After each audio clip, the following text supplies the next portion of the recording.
우리 청년들만 있으면 부담이 덜한데 앞에서 감시하는 것 그리고 또 저희 청년 부모님들이 많으세요. 그러니까 더 부담이 되지만 주님의 은혜로 나아가길 원하고, 오늘 함께 나눌 주제는 결혼, 한없이 고통스럽지만 그만큼 근사한 일이란 주제로 말씀 나누기를 원합니다. 우리 5월은 가정의 달이죠. 이 가정의 달을 맞이해서 우리가 이제 오늘은 결혼에 대해서 함께 좀 말씀을 나누기를 원하는데요. 여러분들은 그 결혼이라는 것에 대해서 긍정적으로 생각하십니까? 아니면 부정적으로 생각하십니까? 제가 자료를 좀 조사해 보니까 24년도까지는 결혼을 하겠다라는 그 의향에 대해서 좀 감소하거나 정체된 추세였다 그래요. 근데 25년도 이후부터 26년도까지는 이 결혼을 하겠다는 그 의향에 대해서 조금씩 증가하고 있는 추세라고 합니다. 제가 청년들이랑 대화를 좀 해봐도, 우리 교회 청년들이랑 대화를 해봐도 결혼을 안 하겠다, 뭐 결혼하기 싫다라는 대화보다는 어떻게 많이 이야기하냐면 결혼을 하고 싶다, 그런데 할 사람이 없다, 이게 가장 많아요. 결혼 너무 하고 싶다, 너무 지금 하고 싶어요, 근데 목사님 근데 할 사람이 없는걸요? 라고 이야기를 하거든요. 물론 제가 막 몇백 명, 몇천 명이랑 대화한 게 아니고 모두와 대화한 건 아니지만 그래도 함께 대화한 한 몇십 명 정도의 청년들이 결혼에 대해 생각할 때 뭐 하기 싫다, 못 하겠다, 안 하겠다라기보다는 그래도 하고자 하는 마음은 분명히 있다라는 거죠. 근데 그럼에도 불구하고 우리가 결혼을 아무리 하고 싶고 또 하고 싶다는 그 의향이 늘어났다 그래도 결혼에 대해 생각할 때에 과연 많은 청년들이 긍정적인 생각을 많이 할까, 아니면 부정적인 생각을 좀 많이 할까를 고민해 보면 부정적인 생각을 좀 많이 가지지 않을까 생각합니다. 우리가 TV 예능 프로그램 같은 것만 봐도 결혼의 긍정적인 모습을 많이 드러내기보다는 결혼의 고통이나 좀 안 좋고 힘든 면들을 많이 드러내 보이잖아요. 그만큼 사람들 머릿속에는 그런 결혼에 대한 부정적인 생각이 있을 수밖에 없는 거죠. 그렇다면 결혼이라는 건 도대체 어떤 걸까? 결혼이란 무엇일까? 오늘의 설교 제목이 이 결혼 생활을 정말 잘 나타낸다고 보거든요. 설교 제목이 이렇습니다. 결혼, 한없이 고통스럽지만 그만큼 근사한 일. 어떻게 맞습니까? 우리 결혼한 분들이 있어서 다행이네요. 또 우리 청년들 중에서도 이제 결혼한 지 얼마 안 된 청년들이 있는데, 이 설교 주제가 결혼이라고 하는 걸 참 잘 나타내는 것 같아요. 이것은 팀 켈러의 결혼을 말하다라는 책에서 제가 인용해서 가져온 문구인데, 혹시나 좀 결혼에 대해서 알고 싶다, 좀 성경적인 결혼 잘 보고 싶다 하는 분들은 팀 켈러의 결혼을 말하다라는 책이 굉장히 좋은 내용이거든요. 한번 읽어보기를 좀 추천해 드립니다. 결혼이라는 것은 정말로 한없이 고통스러울 때가 있습니다. 여러분, 부모님들이 그리고 기혼자들이 괜히 결혼 신중하게 해라, 잘 고민해 봐라라고 하는 게 아니거든요. 결혼이라고 하는 것은, 그 결혼 생활은 사실은 정말로 때로는 고단하고 고통스러울 때가 있는 거죠. 분명히 쉽지 않습니다. 하지만 또한 그럼에도 불구하고 그것과 비교할 수 없는 기쁨과 또 감동과 또 행복과 위로와 같은 근사함이 존재하는 것이 이 결혼이라는 거죠. 오늘 설교는 결혼을 해야 한다, 말아야 한다, 이런 것을 이야기하려고 하는 게 아닙니다. 오늘 설교의 본질은 성경적인 결혼은 무엇인가에 대해서 이야기하고자 해요. 결혼에 대해서 우리가 오해하는 부분이 많이 있는데, 어떤 오해냐면 하나님께서 마련하고 제도화하신 그 결혼에 대한 의미와 우리가 생각하는 그 결혼이, 그 의미가 다를 때가 많다는 거죠. 즉, 우리가 하나님의 뜻대로 바라보기보다는 내 뜻대로 생각하면서 결혼을 오해할 때가 있습니다. 그래서 오늘 말씀을 통해서 이런 결혼에 대한 오해를 좀 살펴보고, 그와 함께 그렇다면 참된 결혼, 그 성경적인 결혼은 무엇인가 하는 결혼에 대한 진실에 대해서 좀 나누도록 할게요. 첫 번째로 결혼에 대한 오해들이 있습니다. 오해들.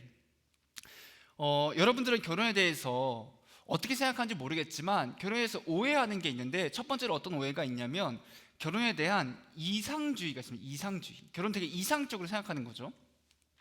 오늘날 많은 사람들이 결혼에 대해서 비관적으로 생각할 때가 참 많이 있는데, 이 비관적인 생각의 이면에, 그 비관적인 생각하는 그 이유 중에 하나가 무엇이냐면 오히려 결혼을 너무 이상적으로 생각하기 때문에 비관적으로 받아들이는 부분이 있는 겁니다. 우리가 결혼에 대해 생각할 때 결혼을 너무 환상 속에서 너무 결혼을 좀 부풀려서 생각하는 부분이 있는 거죠. 여러분, 사람들은 어떤 배우자를 원하냐면 완벽한 배우자를 원해요. 어떻게 완벽해야 되냐면, 첫 번째로 외적으로 완벽해야 되겠죠. 외모도 좀 준수하면 좋고, 키도 좀 큰 게 좋겠죠. 저처럼 죄송합니다.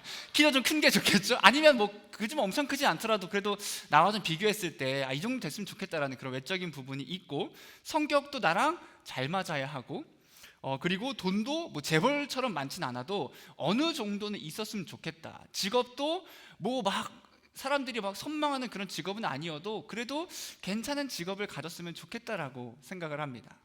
결혼할 집도 함께 마련할 수 있고 차도 좀 하나 사가지고 같이 타고 다닐 수 있는 그 정도의 외적인 어떤 조건이 마련되는 사람을 원하는 거죠. 또 외적인 것뿐만 아니라 나의 삶도 존중해주는 사람이어야 합니다. 남성이나 여성 모두가 자신을 있는 그대로 살게 내버려두는 사람을 좋아하는 거예요. 나를 억압해서도 안 되고 내 자유를 존중해줘서 내가 하고 싶은 대로, 내가 원하는 대로 어느 정도는 다 용납해주고 납두는 그런 사람을 원합니다. 세 번째로는 정서적인 안정과 어떤 성적인 만족감도 함께 채워주는, 이렇게 나랑 완벽하게 맞는 사람을 우리는 원해요. 우리가 원하는 오늘날의 정말 좋은 파트너란 나를 있는 그대로 받아주면서 나의 결핍을 채워줄 완벽한 소울메이트를 우리는 찾아 나서는 거죠. 여러분, 하지만 이것은 뭐냐면 결혼에 대한 오해다라는 거예요. 나를 완전히 맞춰주고 또 나의 어떠한 결핍을 다 채워줄 수 있는 그런 완벽한 소울메이트는 세상에 있습니까, 없습니까? 있기를 원하겠죠, 여러분들. 그렇죠? 마음 한켠에 그래도 혹시 있지 않을까 싶겠지만 여러분, 그런 사람은 세상에 없다라는 겁니다. 왜냐하면 일단 여러분들 그렇게 해줄 수 있습니까? 상대방한테 내가 그 사람의 모든 걸 다 맞춰주고 내 외형과 내 외적인 모습과 내 소득과 내 직업과 내 성격과 내 모든 것을 다 포기하면서 내가 일단은 맞춰줄 수가 없는데 나에게 그렇게 맞춰줄 수 있는 사람은 당연히 없는 거죠. 결혼은 분명히 영광스럽고 행복한 일이에요. 근데 그 결혼이 또한 굉장히 고단한 과정이기도 합니다. 결혼이라고 하는 것은 가슴 벅차고 환희를 의미하기도 하지만 또한 피와 땀과 눈물을 의미하기도 해요. 한없이 고통스럽지만 또 그만큼 근사한 일, 진짜 딱 이 표현이 바로 결혼을 잘 나타내주고 있는 겁니다.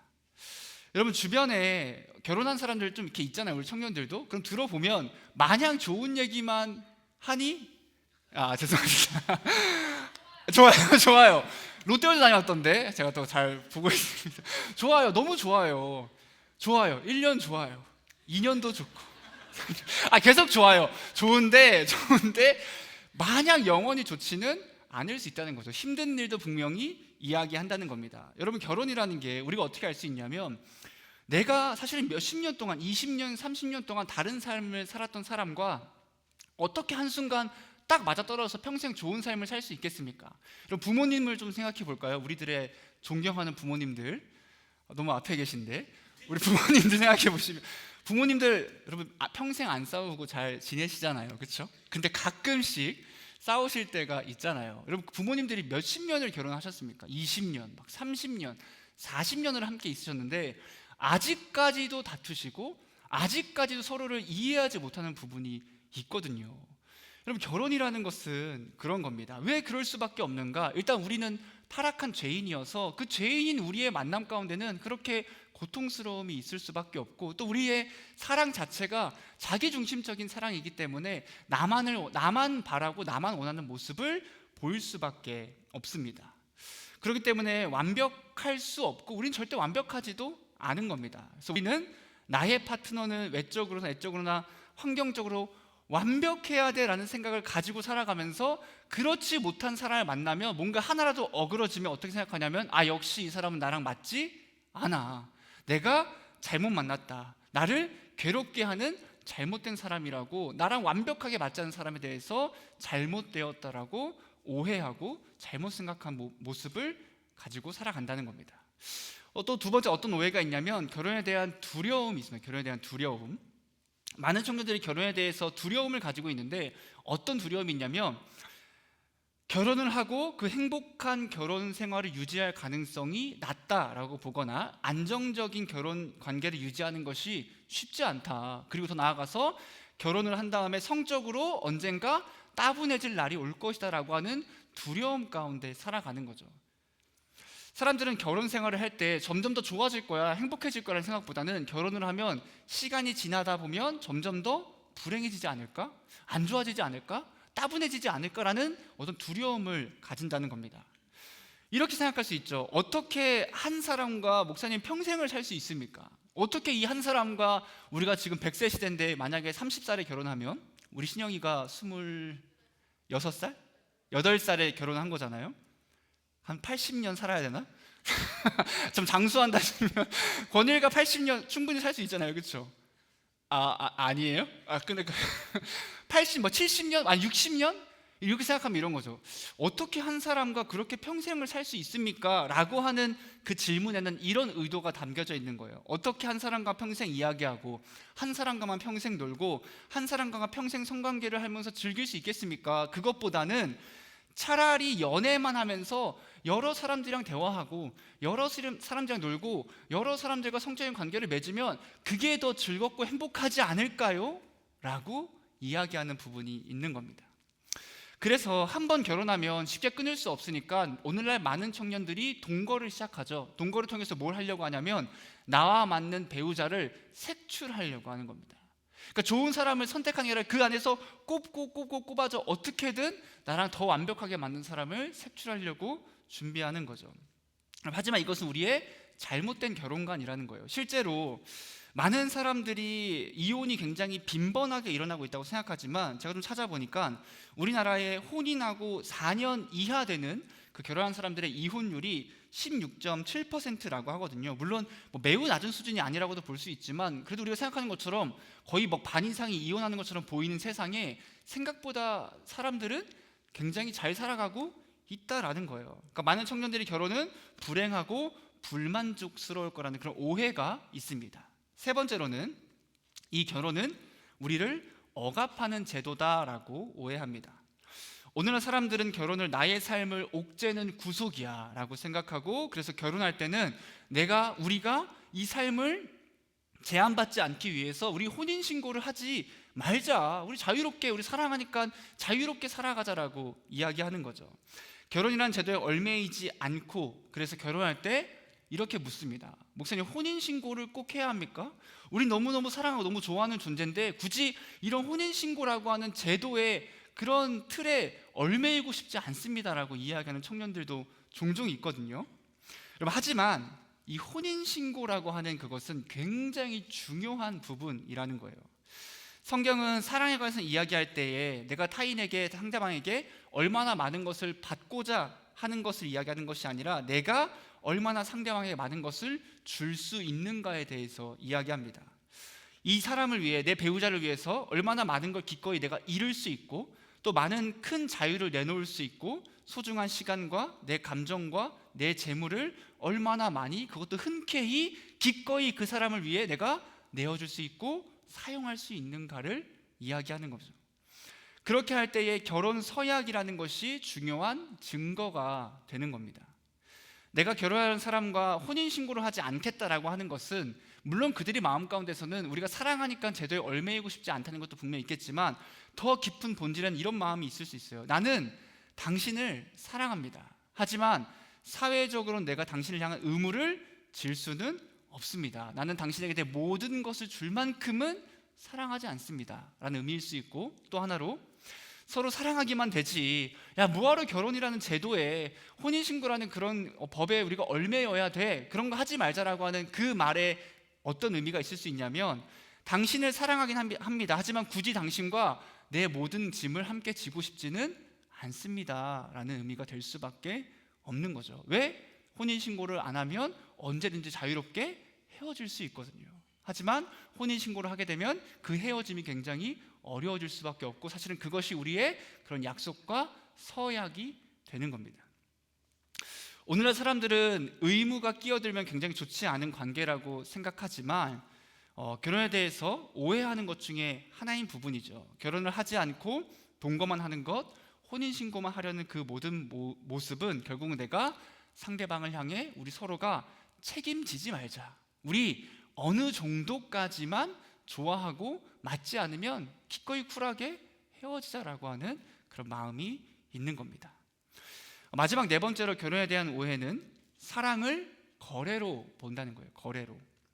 오늘날 많은 사람들이 이 사랑을 거래라고 생각합니다. 이게 어떤 의미냐면 이제는 나의 파트너가 적절한 대가를 받고 나의 필요를 채워줄 때만 우리의 관계가 이루어지고 형성이 되는 거예요. 그러니까 거래하는 거죠. 내가 이 정도 줄 테니까 너도 이 정도는 줘라고 하는 어떤 거래 관계로 성립을 바라보는 겁니다. 그래서 내가 받을 수 있는 것보다 더 많은 애정과 또 관심과 물질을 상대방에게 쏟아야 한다면 어떻게 하죠? 거래가 성립되지 않잖아요. 내가 5를 줬으면 5 또는 6을 받아야 되는데 내가 5를 줬는데 2랑 3밖에 주어지지 않는다. 그렇게 내가 더 손해보는 것 같이 느껴진다. 그러면 그 모든 관계를 다 끊어내고 기꺼이 멀어지는 선택을 하게 되는 겁니다. 왜냐하면 결혼을 거래로 보기 때문이죠. 결혼에 대해서 투자의 개념으로 봅니다. 파트너를 만나고 내 상대방을 만나고 평가할 때도 어떻게 평가하냐면 그 사람의 자산이 얼마인가, 나랑 비슷한 수준 또는 그 이상의 수준이 되어야만이 결혼을 할 수 있는 거고, 내가 결혼에 대해서 자신이 어느 정도 투자하고 또 내가 투자한 만큼의 배우자도 투자를 해야만이 결혼을 할 수 있게 되는 거예요. 야, 내가 결혼식 준비할 때 1,000만 원 냈잖아. 너도 1,000만 원 정도 내 라고 하는 계속 거래 관계 가운데 성립을 시켜야 하는 겁니다. 그래서 만약에 상대방이 나보다 월급이 턱없이 적어요. 나는 뭐 한 300 버는데 내 배우자는 200 벌어요. 그러면 어떤 생각하죠? 이 거래가 성립이 안 되는데? 나랑 잘 안 맞는데? 라고 생각하게 되는 거고, 내가 결혼했을 때 받는 이익이 현저히 적다라고 느껴지면 그 사람과 헤어지고 그 사람과의 사랑을 이어가지 않는 겁니다. 사람들이 이 결혼 자체를 하나의 거래로 바라보고 있는 거죠. 하지만 결혼이라고 하는 것은, 그리고 사랑이라고 하는 것은 절대로 거래가 아니라는 겁니다.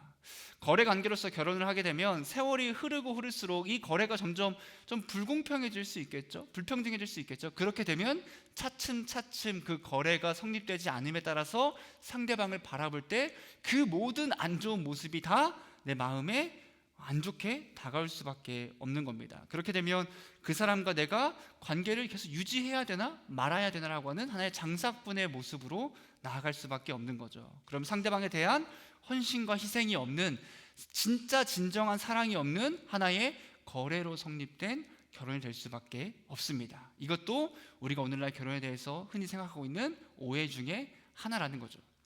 여러분, 우리가 결혼에 대해서 이렇게 많은 오해를 가지고 있습니다. 근데 중요한 것은 오해로 끝나면 안 되겠죠. 그러면 진짜 결혼은 무엇인가? 성경에서 하나님께서 우리에게 말씀해 주고 계신 이 결혼은, 그 진실은 무엇인가를 좀 살펴보기를 원하는데, 두 번째로 이 결혼에 대한 진실들입니다. 그 진실의 첫 번째는 무엇이냐면, 성경에서 결혼은 자기 부정이다. 자기 부정, 나를 부인하는 게 결혼인 겁니다. 여러분, 결혼에 대한 환상을 가지고 또 결혼에 대한 절차나 제도가 필요 없다라고 우리는 이야기하지만 그렇지 않다는 거예요. 우선 성경에서는 완벽한 파트너와 함께, 완벽한 상대방과 함께 결혼하라고 하는 말이 아예 없죠. 우리 심지어 성경에서 결혼한 인물들을 보면 절대로 완벽한 배우자와 결혼한 사람은 단 한 명도 없습니다. 언제나 서로가 연약한 모습을 보여요. 서로가 부족한 모습을 보입니다. 그런데 그 부족함 가운데서 함께함으로 그 부족함을 채워주는 모습을 가지고 살아가는 거죠. 여러분, 결혼 관계만큼 두 사람이 가까워지는 관계는 세상에 있을 수 없습니다. 부부는 부모와 자녀도 범접할 수 없는 진짜 밀도 있는 밀접한 관계를, 가까움을 가지고 살아가거든요.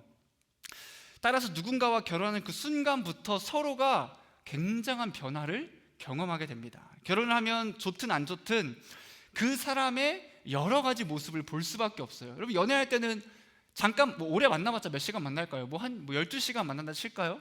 그리고 결국 집에 가잖아요. 근데 그런 말 많이 하죠. 집에 왔는데 여자친구가 집에 안 간다. 다음 날도 안 가고 그 다음 날도 안 가고 1년 뒤에도 안 간다. 안 가요. 여러분, 결혼하면 내 여자친구가, 내 남자친구가 자기의 집으로 안 가요. 같이 살아가는 거죠. 그러면 서로가 함께하면서 정말로 다양한 모습을 좋든 싫든 바라볼 수밖에 없습니다. 그렇게 하다가 안 맞는 모습이 분명히 생기거든요. 여러분, 그럼 어떻게 해야 합니까? 헤어지나요? 이혼합니까? 여러분, 그렇지 않습니다. 오히려 다른 모습을 보이면서 그 다른 모습을 보이는 상대방을 사랑하는 법을 배우기 시작하는 거예요. 바꾸고 싶지 않은 내 습관과 내 모습을 변화시키는 시간을 가지게 됩니다. 결혼을 하면서 배우자도 마찬가지고 이렇게 힘든 여정, 정말로 고통스러운 그 여정을 함께 지나가면서 마침내 점점 건강하고 다정하고 서로 간에 사랑과 기쁨이 넘치는 관계로 성장해 나아가게 됩니다.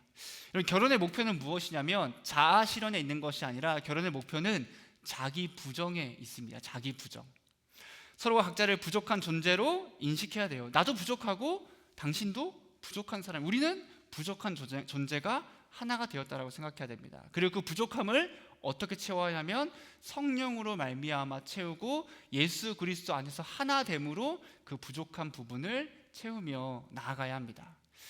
결혼을 단순한 사회적 제도로 보는 것이 아니라 이 결혼이라는 것은 원래는 애초부터 예수 그리스도께서 교회를 위해 자신을 내어주신 그 구속사역을 염두에 두고 창조된 하나님의 제도라는 겁니다.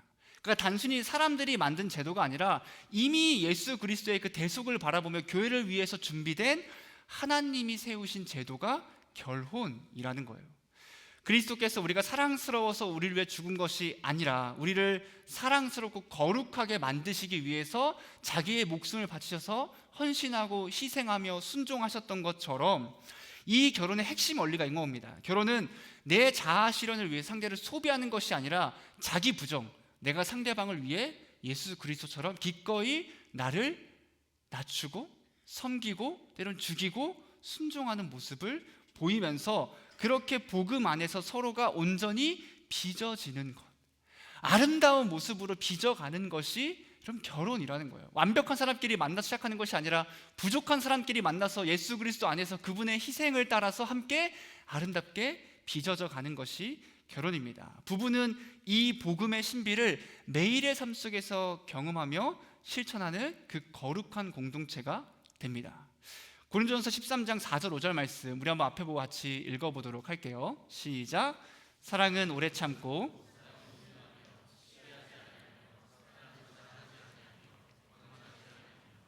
무례히 행하지 아니하며 구하지 아니하며 성내지 아니하며 악한 것을 생각하지 아니하며. 사랑에 대한 말씀이죠. 성경에서는 사랑을 자기 자아 실현, 내 유익을 위해서 하는 거라고 말하고 있지 않습니다. 성경에서 말하고 있는 사랑은 자아 실현이 아니라 자기를 부정하는 모습이죠.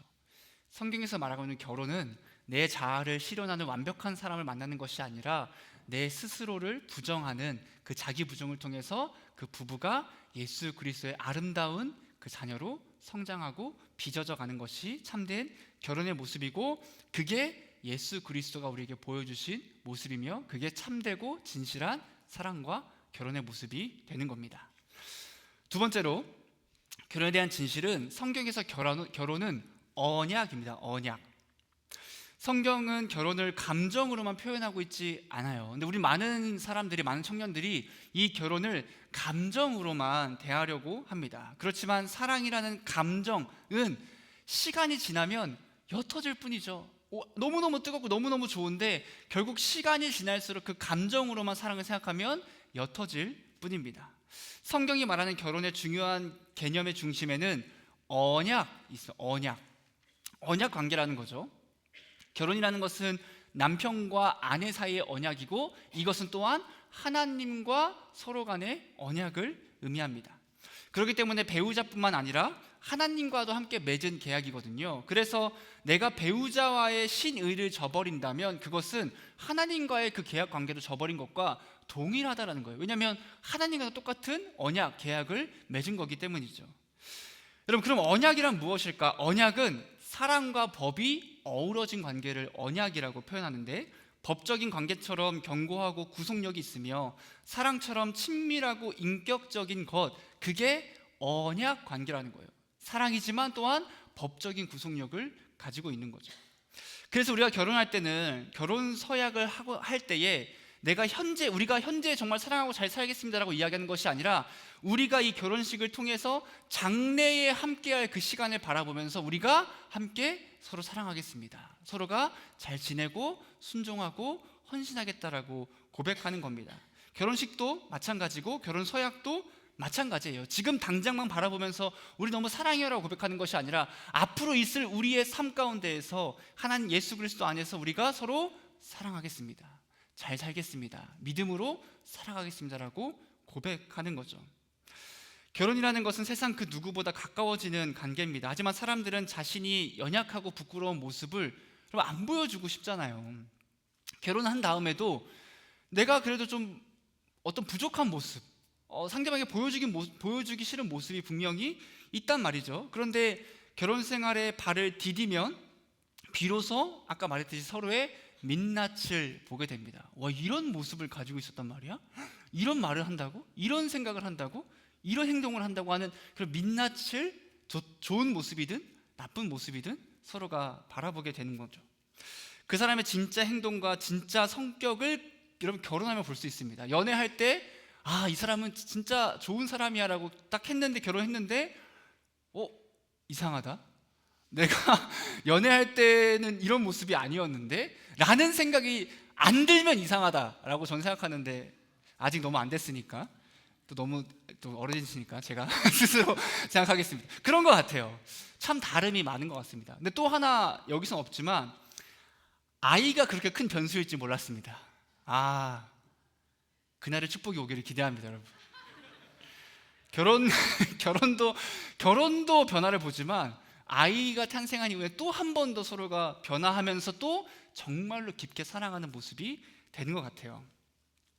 여러분, 서로의 그 민낯을 바라보면 실망했다, 정말 속았다라는 감정이 들 수 있거든요. 그런데 우리가 그것을 왜 그렇게 바라보냐면, 결혼을 단순히 감정으로만 보면 그렇습니다. 근데 결혼을 언약으로 본다면 우리의 언약 관계 안에서 상대방의 연약한 모습을 바라볼 때 오히려 그 모습을 보고 그 사람의 문제를 욕하고 질타하는 것이 아니라 하나님을 중심으로 함께 해결하고자 하고, 그 순간순간 그 함께 헤쳐나가는 그 모든 고난과 역경의 시간이 사랑임을 확인하게 되고, 그렇게 두 사람 사이에는 진짜 세상에 그 누구도 끼어들 수 없는 진짜 단단하고 아름다운 그 사랑의 관계가 형성이 되는 겁니다. 그래서 결혼은 은혜의 힘으로 서로의 결정과 죄까지도 다 끌어안고 함께 가주는 것이 결혼, 그게 바로 언약 관계를 맺은 결혼입니다. 세 번째로, 결혼은 성경에서의 결혼의 목적은 영광이라는 거예요. 여러분, 결혼의 목적이 무엇일까? 개인의 행복인가? 아니면 그냥 안정적인가? 그렇지 않다는 겁니다. 이 결혼의 목적은 서로가 도와서 장차 그 영광스러운 새로운 피조물로 거듭나며 나아가는 것이 이 결혼의 목적이에요. 남편과 아내가 함께 하나님 나라를 바라보며 함께 하나님의 그 거룩함을 이루어가는 거죠. 결혼은 하나님께 나아가는 여정입니다. 성부와 성자와 성령 삼위일체 하나님께서 삼위일체로 연합하셔서 함께 교제하시고 사역하시며 나아가잖아요. 성부, 성자, 성령이 그것과 함께 우리 이 부부라는 관계도 서로가, 남자와 여자가 하나 되어서 연합해서 하나님께 그 거룩해짐으로 나아가는 그 여정이 결혼이 되는 겁니다. 부부가 서로가 함께하면서 하나님을 더욱더 알아가고 더 깊이 알고 또 섬기고 사랑하며 예수 그리스도를 닮아가는 그 모습이 결혼이 되는 겁니다. 마지막 네 번째로는, 결혼에 대한 진실은 성경에서 결혼은 서로가 순종하는 것. 오늘날 사람들이 결혼을 부정적으로 여기는 것 중에 하나가 무엇이냐면, 나는 누군가의 지배 아래 들어가고 싶지 않다, 난 누구에게 순종하지 않겠다라는 마음을 가지고 있거든요. 하지만 이는 우리가 성경을 통해 전하고자 하는 하나님의 그 의도와 뜻을 전혀 파악하고 있지 못하기 때문에 하는 생각입니다. 여러분, 창세기를 보면, 우리가 창세기를 설교했을 때 한번 나눴던 말씀인데, 남성과 여성이 하나님께서 창조하실 때에 남성과 여성 하나님은 동등하게 평등하게 창조하십니다. 그래서 남성과 여성 둘 다 하나님의 형상에 따라 지어지고, 남성과 여성이 둘 다 똑같이 하나님의 그 복을 받고, 남성과 여성과 모두가 세상을 다스릴 통치권을 위임받고 살아가거든요. 높고 낮음으로 이루어지지 않다는 거죠. 남성과 여성이 함께 문명과 문화를 하나님께서 이루어 가도록 생육하고 번성하라는 그 명령을 내려주십니다. 남녀 어느 한쪽이 아니라 남녀가 함께 가정과 공동체를 바르게 세워나가라는 그 부르심을 하나님께서는 주셨습니다. 여러분, 그 말씀은 남성과 여성이 철저하게 상호 보완적인 존재라는 것을 의미해요. 남성과 여성은 서로가 서로를 보완하는 존재가 되는 겁니다. 하나님은 아담 혼자 있는 것을 보고 좋지 않다라고 말씀하시면서 그의 갈빗대를 취해서 하와를 만들어 주시죠. 그리고 아담과 하와가 함께하면서 아담을 통해서 그 하와의 이름을 짓도록 하십니다. 이게 이제 신약 성경에서 남편의 머리됨에 대해 이야기할 때 쓰는 증거 구절이거든요. 아담의 갈비뼈로 만들었고 아담의 이름을 지어줬다. 그래서 하나님께서 아담을 머리로 세우셨다라고 신약 성경에서 이야기하고 있는 겁니다. 하지만 창세기는 남성에게 궁의 권위를 부여하는 부분이 있어요. 그렇다고 이 권위를 부여함에 따라서 여성이 더 낮은 존재라고 이야기하는 것은 절대 아니라는 겁니다. 여성을 열등하게 표현하고 있지 않다는 거죠. 우리가 가장 예민하게 보는 단어 중에 하나가 돕는 배필이죠. 여러분, 돕는 배필, 여기서 돕는이라고 하는 말은 우리가 때로는 누군가를 돕다라고 할 때 더 낮은 자리에서 뭔가 하등한 관계에서 섬기는 것으로 바라보잖아요. 근데 이 돕다라는 그 원어가 언제 많이 쓰이냐면 하나님께서 우리를 도우실 때 똑같은 원어로 쓰이거든요. 하나님께서 우리를 도우십니다라고 할 때 여러분들 하나님을 낮게 보십니까? 내 종으로 보십니까? 내 저 아래에 있는 존재라서 나를 기꺼이 도와줘야 하는 노예처럼 봅니까? 그럼 그렇지 않죠. 그 높고 거룩한 하나님 날 도와주신다고 하는 감사함으로 받아들이잖아요. 여기서 돕다라는 것은 그 남성에게 결핍된 부분을 그 여성이 능력으로 채워준다라는 의미가 있습니다. 남성은 부족하고 연약하니까 혼자 있어서는 완벽해질 수 없으니까 여성이 도움으로써 함께 채워지고 하나가 된다는 거죠. 또 배필이라는 말 또한 남녀 모두가 상대방의 도움이 없으면 불완전하다는 점을 나타냅니다. 즉 남자와 여자는 서로가 정확히 들어맞는 퍼즐 조각임을 드러내주고 있는 거죠. 남성과 여성은 태생적으로 서로가 달라요. 똑같지 않습니다. 다른 부분이 분명히 많이 있고, 근데 다르기 때문에 상호 보완적인 존재가 됩니다. 오늘날 남편의 머리됨과 아내의 복종이라는 성경적인 성 역할을 많이 오해하지만 삼위일체 하나님의 관계가 이러하거든요. 하나님도 이런 관계 가운데 있으세요. 성부, 성자, 성령이 본질적으로 동등하세요. 하지만 예수 그리스도께서 그 사람들을 구원하기 위해 자발적으로 기쁜 마음으로 하나님께 복종하시죠. 동등하시지만 예수 그리스도 하나님, 성부 하나님께 기꺼이 기쁜 마음으로 복종하십니다. 그때에 이 성자의 순종으로 말미암아 그 예수 그리스도의 품이나 그분의 영광이 저 바닥으로 깔려서 짓밟히느냐? 그렇지 않다는 겁니다. 오히려 그분의 순종으로 말미암아 예수 그리스도의 영광이 더욱더 높아지게 되는 겁니다. 또한 예수님은 제자들의 발을 씻기심으로써 머리됨과 권위의 의미를 결국은 섬기는 리더십으로 이야기해 줍니다. 남편은 그리스도께서 교회를 위해 자신의 목숨을 내어주신 것처럼 자신의 이기심을 다 내려놓고 그 아내를 잘 지켜주고 보호해주고 또 그 아내의 유익을 위해 나의 권위 자체를 내려놓고 섬김으로 나아가야 합니다. 또한 아내는 그 남편에게 자원하는 마음으로 그 순종의 선물을 또 함께 줄 수 있어야 하는 거죠. 부부가 이처럼 뼈아픈 차이를 포용하면서 그리스도처럼 헌신할 그때에 개인의 이기적인 성향은 다듬어지면서 결국 온전한 하나의 연합을 이루어가게 됩니다. 마지막 가장 중요한 것은 결혼이라는 결국은 그 안에서 복음이 이루어져야 합니다. 예수 그리스도께서는 타락한 우리를 끌어안아 주셨죠. 우리와 다르다 그래서, 우리가 죄인이라 그래서 우리를 바로 버리고 심판하신 것이 아니라 오히려 십자가에 달려 죽으시면서까지 우리를 사랑하시면서 우리를 포용해 주셨습니다. 예수님은 자신과 너무 다른 존재인 우리를 끌어안아 주시고 기꺼이 순종하고 사랑해 주시며 한 연합을 이루어 주십니다.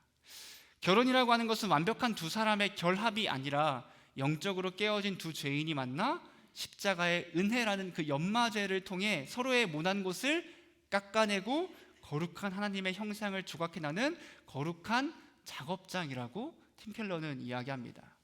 배우자의 흠결을 보고 절망할 것이 아니라 장차 그리스도의 날에 완성될 그 영광스러운 새 사람을 바라보며 서로가 함께 인내하고 또 지켜주고 사랑하며 나아가야 합니다. 우리는 결혼에 대한 오해를 내려놔야 돼요. 여러분들의 결혼 생활을 나를 구원할 사람으로 배우자를 바라보는 것이 되어서는 절대로 안 됩니다. 우리를 구원할 분은 오직 우리의 영원한 신랑 되시는 예수 그리스도밖에 없다는 것을 기억해야 돼요. 배우자를 통해서 내 부족함, 내 결핍, 내 뭔가를 채우려고 해서는 절대로 안 된다라는 겁니다. 복음 안에서 진정으로 만족할 때 비로소 우리는 상대방을 소비하는 것이 아니라 진실되게 사랑할 수 있게 될 겁니다.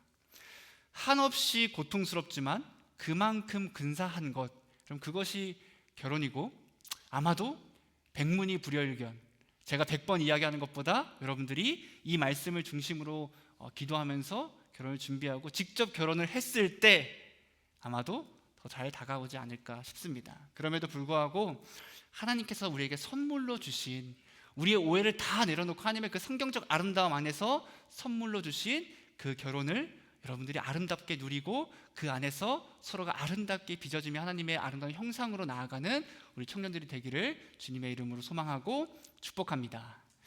기도하겠습니다. 하나님 감사합니다. 우리가 오늘 함께 말씀을 나누었습니다. 주님의 그 아름다운 결혼 제도에 대한 오해를 걷어내고 그 성경적인 진실로 나아갈 수 있도록 하여 주시옵시고, 주님께서 우리를 인도하여 주셔서 하나님의 아름다운 사랑과 아름다운 그 결혼의 관계를 회복할 수 있도록 도와주시옵소서. 주님, 하나님께 마음을 담아 헌금을 드립니다. 기쁘게 받아주시고 그 모든 손길 가운데 하나님께서 은혜와 사랑과 믿음으로써 함께하여 주시옵소서.